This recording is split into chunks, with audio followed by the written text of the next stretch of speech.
Alright, I am striking while the iron is hot, and by that I mean I am striking while the mood is still striking me. Sick.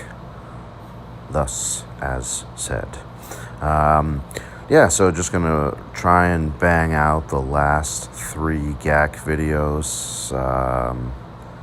I'm extremely delinquent in, having just fully completed hard mode Conquest.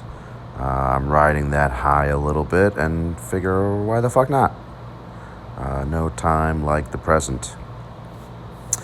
So yeah, finally got the last 2 feats in Conquest hard mode, the SEEP 700% turn meter feat and the JMLS 20 consecutive crits.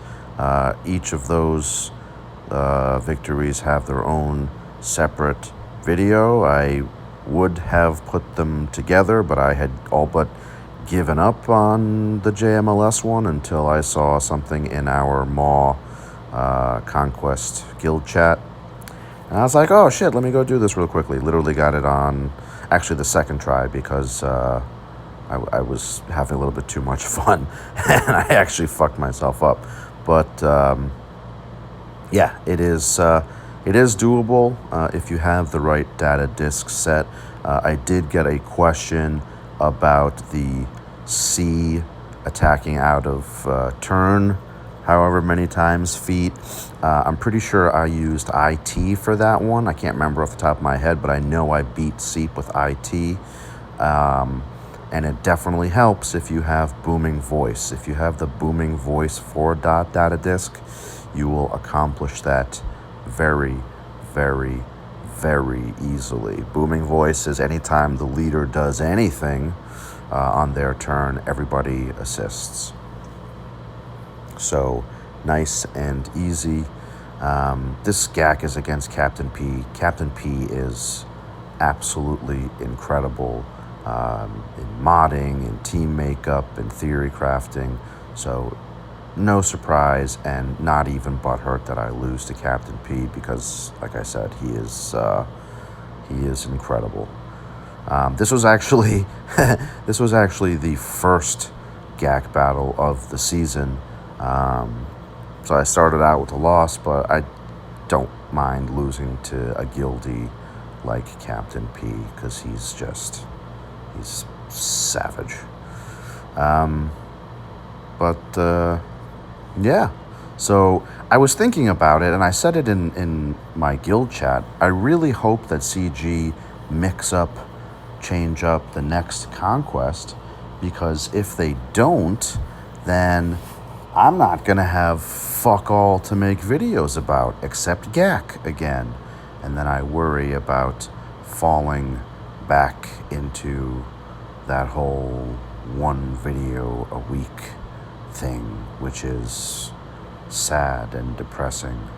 And I think at my low point I was making $80 in YouTube ad revenue, or maybe $90 in YouTube ad revenue a month, which is so sad.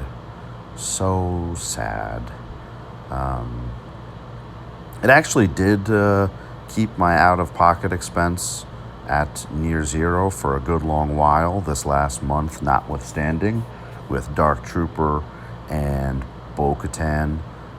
But prior to those 2 releases, I really hadn't spent it all. So $90 a month was fine. Feel a little bit reinvigorated by a couple of things. Conquest, most notably, actually, which is nice. It's a nice feeling.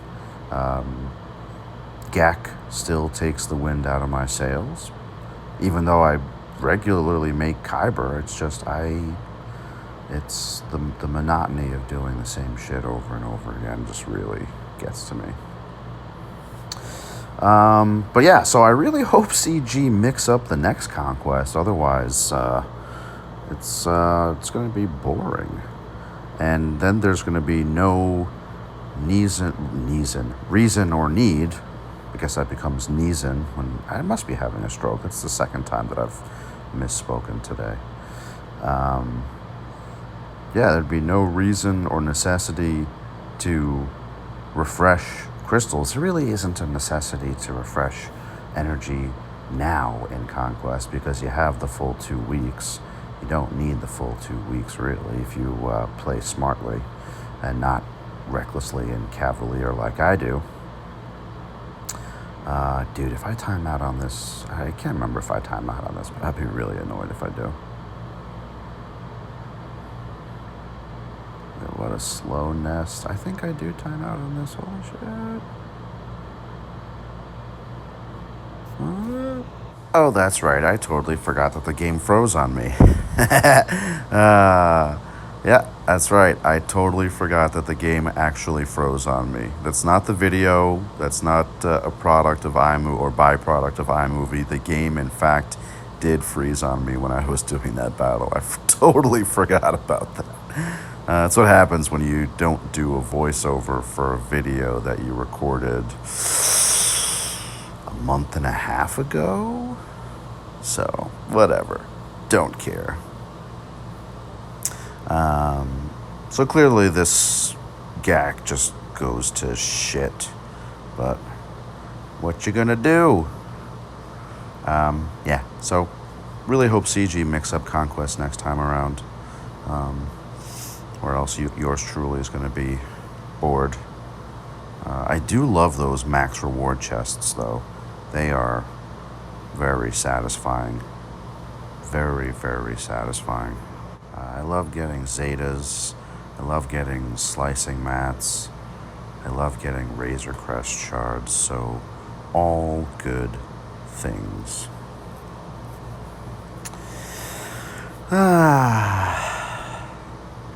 Also, in my limited defense to how shittily I'm playing in this particular GAC, although I do admit that sometimes I just play shittily anyway, this was the first 5s of the season, all right? I was a little rusty, okay? A little rusty, right? I mean, I wish I had that excuse every GAC, because sometimes I just totally fuck them up, but I don't know, man. You have to give a shit about what you're doing or else you fuck up. That's just the way it goes. Bunk. Yeah. So, but whatever. It is what it is. Yeah. So I learned something new this week, this past week. I inherited a portion of my dad's 401k, and up until recently, I was convinced that my only viable option was to cash it out and pay a 20% federal tax. But apparently, there's a thing called an inherited IRA or 401k. I had never really thought about it, so I had definitely never done any research into it. I don't have a degree or any certification selling financial products, so why would I have any reason to know about it, I guess is my defense. But sure enough, there is such thing as an inherited 401k or IRA. So, I mean, you still have to take a required minimum distribution, but you can, in fact, roll over an inherited traditional IRA or 401k into an inherited IRA or 401k, which is still, by most rules that I've read anyway, traditional or considered a traditional. You still have to take the RMDs, like I said. But in theory, if you can out-earn the RMDs, which are based on your life expectancy, I also believe. Again, this is pretty new to me. So if I can outpace the RMDs, then I could do all right in it. We'll see. Whatever. I mean, it's money either way. I have more money with it than without it, so whatever. But yeah, so that'll be my project for next week, is rolling it over into where I have all my other accounts and seeing what I can do with it. All right, see you later.